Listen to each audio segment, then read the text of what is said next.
رجب کا یہ مہینہ، اس کی اللہ کے دین میں شرعی حیثیت کیا ہے؟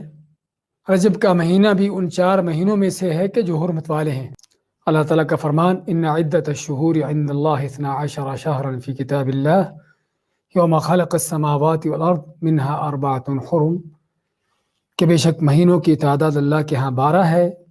جب سے اللہ نے آسمان و زمین کو پیدا کیا ہے، ان میں سے 4 مہینے حرمت والے ہیں، اور یہی وہ دین ہے جو سچا خالص صحیح دین ہے۔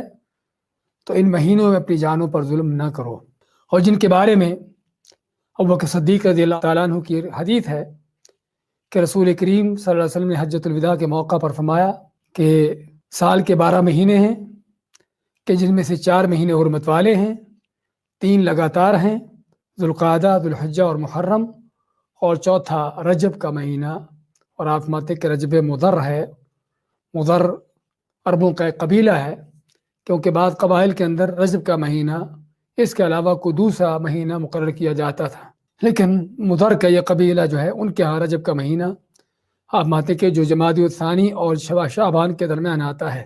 تو آپ نے اور اسی طرح اس سے پہلے اللہ تعالیٰ نے بھی اس مہینے کو جو ہے حرمت کا مہینہ قرار دیا ہے۔